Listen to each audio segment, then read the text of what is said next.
Hui, aloha kako. I just wanted to share some differences with our version 2.0. So this is our first set. These sold out already. This is my copy of it. I had made my own stickers. I bought these containers and then I got the cards printed. They're very kind of slippery. Can you see how shiny they are? And then I had printed out these for every batch so that you could have one. So in our version 2.0, I got the boxes and sticker printed by the company, so they're like much more straighter. This is such a more heavy duty box that it came in, so I'm pretty happy with that. I actually got this Lawai'a Oe game printed onto one of the cards, so it comes with your deck.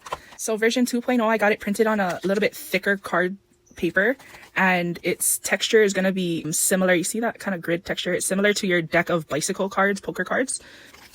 You see how like shiny this one is, and then this one has that texture.